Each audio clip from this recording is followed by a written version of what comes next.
Hey guys, welcome to गरम gossip channel. आज मैं आपको अद्भुत मूवी का रिव्यू और हॉट सीन्स के टाइमिंग के बारे में बताने वाला हूँ। पहले आते हैं कास्ट लाइन के ऊपर, फिर हम बात करेंगे इस फिल्म के डिटेल्स पर। उसके बाद हम जाएंगे आपके पसंदीदा टॉपिक पे, जो है हॉट सीन्स के टाइमिंग के ऊपर। लास्ट में जाएंगे उसके स्टोरी लाइन के ऊपर। पहले हम जाएंगे उसके कास्ट लाइन के ऊपर। इस मूवी में श्रेया धनवंतरी ने डॉक्टर श्रुति रावत और डायना पेंटी ने मेरी मैथ्यस का रोल प्ले किया है। अब हम आएंगे उसके डिटेल्स के ऊपर। ये मूवी रिलीज हुई थी 15 सितंबर 2024 में। ये आपको horror, drama, thriller style genre में मूवी देखने के लिए मिलेगी। अभी तो ये आपको हिंदी इस भाषा में आपको मिलेगी।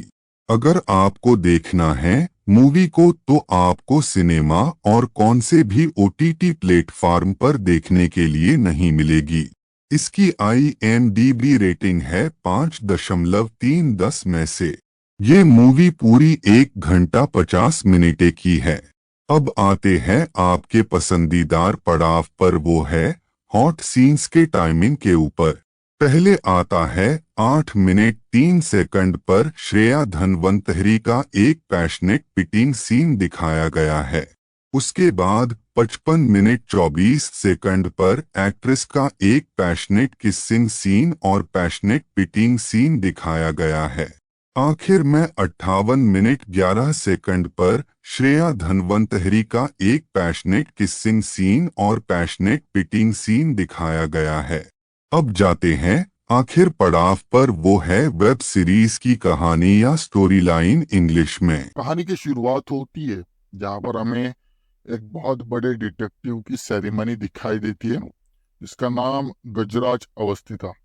एक बहुत बड़ी डिटेक्टिव था जहाँ पर उसकी हर एक सिचुएशन को समझने के बाद और हर एक केस को डीप स्टडी करने के बाद वो हर एक केस को सॉल्व करता है। वहां पर हमें प्रेस कॉन्फ्रेंस में एक लड़की दिखाई देती है जहाँ पर वो उनको एक सवाल पूछती है कि ऐसी कौन सी एक केस है क्या जो बहुत ज्यादा पेचीदा थी या आप सॉल्व नहीं कर पाए। तब हमें फ्लैशबैक में दिखाई देता है 5 साल पहले का एक किस्सा जो गजराज अवस्थी के लाइफ में हुआ था, जहाँ पर एक नया कपल श्रुति रावत और आदित्य रावत नाम के दो बंदे एक शहर में सेटल होते होते हैं, जहाँ पर उनका बहुत बड़ा एक हॉस्पिटल होता है।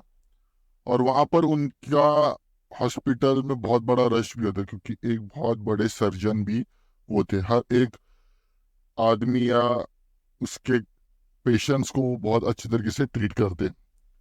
हर एक दिन बीतता जाता है जहां पर हमें समझ आता है कि कैसे श्रुति रावत के घर में और आदित्य रावत के साथ बहुत अलग अलग चीजें हो रही थी।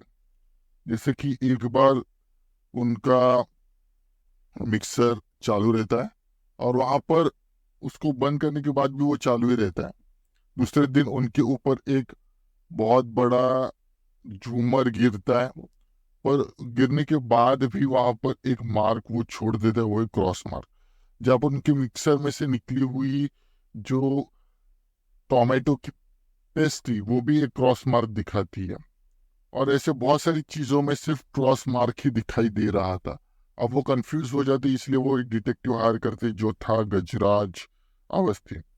गजराज अवस्थी को बहुत सारी चीजों के बारे में स्लोली स्लोली पता चल जाता है क्योंकि उनके लाइफ में कोई ऐसे चीज नहीं थी, ऐसी कोई घटना नहीं थी जिससे वो रिलेट कर पाए। उनसे बात करते हुए वो एक मैरी मैथ्यूज नाम की लड़की से मिलते हैं। गजराज अवस्थी उससे बहुत सारी चीजों के बारे में क्वेश्चंस पूछता है, पर उनका और रावत फैमिली का कोई भी रिलेशन, कोई भी एक कनेक्शन नहीं मिल रहा था। अब आगे बढ़ते हुए हमें पता चल जाता है कि एक बार कैसे रावत फैमिली और मैरी मैथ्यूज एक साथ मिलते हैं। मिलने के बाद गजराज उनको फॉलो कर रहा था। फॉलो करते करते एक टाइम ऐसा आ जाता है कि फिर से मैरी मैथ्यूज घूमती है और वो उनके कार के पीछे दौड़ने लगती है।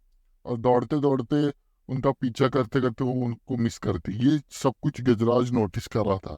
तब वो जाकर आदित्य रावत से पूछता है कि ये लड़की कौन है। तब वो हमें पता चलता कि ये एक अलग ही लड़की थी, अंजलि मल्होत्रा नाम की, जिसकी बारे में वो ज्यादा मालूम नहीं था क्योंकि वो सब कुछ गूगल पे उसको मिलता है।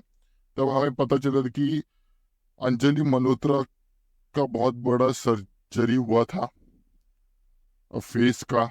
और फेस का सर्जरी होने के बाद उसे लॉस एंजलिस भेजते और वापस आकर वो बहुत अलग ही लड़की थी। अब उसके साथ ऐसे क्या हुआ था, क्यों ऐसे वो बन गई थी, उसका कुछ भी पता नहीं था। स्टोरी आगे बढ़ते जहां पर हमें अब ऐसे पॉइंट पर वो क्या करे, तो वो ज्यादा इन्वेस्टिगेशन करते हैं गजराज। और वो फिर से आदित्य मल्होत्रा को उसके बारे में पूछने के लिए चले जाते हैं। पर वो हर एक टाइम पर, हर एक मोमेंट पर कोई भी जवाब नहीं दे रहा था। वो बहुत सारी चीजों के बारे में सिर्फ हवा में ही बातें कर रहा था। तब उसके फैमिली में एक घटना होती है जहाँ पर श्रुति को कोई तो उसके बॉडी में घुस जाता है और वो उस कहीं से भी जंप कर रही थी, कहीं भी जंप करके वो कहीं पे भी दौड़ रही थी। ऐसे सदमे उसे बार बार आ रहे थे। ऐसे सदमा आने के बाद अब वो बहुत ज्यादा फ्रस्ट्रेट हो चुका था। और उसे अब एक पॉइंट पर सब कुछ पता चल चुका था कि ये सब कुछ कौन कर रहा है, क्यों हो रहा है उनके साथ। वो उन्हें बार बार रावल फैमिली को पूछते कि आप क्यों ऐसा कर रहे थे, क्यों आप उस हॉस्पिटल को चलाने के लिए इतनी कोशिश कर, क्यों उतना फंडिंग कहाँ से आ रहा था। तब हमें पता चल जाता है एक पॉइंट पर कि जब उनके हॉस्पिटल की इनॉग्रेशन था, तब उनके यहाँ पर हमें एक किस्सा समझ आता है जहाँ पर अंजलि मल्होत्रा का जो रिलेशन था उसके फादर के साथ था।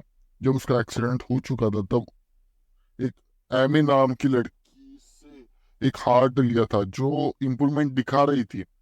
पर यहाँ पर उसके फैमिली को बचाने के साथ उसे बहुत बड़ी रकम भी मिलती थी और उसको हॉस्पिटल भी बहुत बड़ा मिलने वाला था।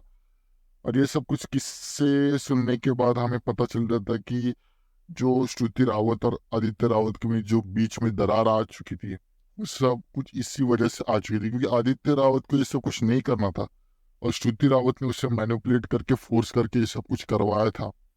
और इसी फ्रस्ट्रेशन को लेकर वो सब कुछ कर रहा था। और इस उसी टाइम पर मैरी वहां पर आती है, उसको एलिमिनेट ही करने वाली थी। तभी गजराज एमी के फैमिली को लेके आता है। एमी के फैमिली को सब कुछ जानने के बाद उससे बहुत बड़ा दुख होता है और तीनों को, अंजलि मल्होत्रा के पिता को, श्रुति रावत के फैमिली को, तीनों का अरेस्ट करके डाल दिया होता है। और लास्ट में हमें दिखा रहा था कि उनका ही बच्चा गजराज का बेटा होता है। तो सी मिक्स फीलिंग के साथ ये मूवी यहाँ पर खत्म हो जाती है। Thank you for watching this video. बाकी का जो भी कुछ है, हमारा एआई आपको टोटली और डिटेली सब कुछ बता ही देगा। थैंक्स वीडियो पूरा देखने के लिए। Next hot and spicy video के लिए कल मिलते हैं, same time same channel but different subject के साथ। तब तक के लिए good bye and take care.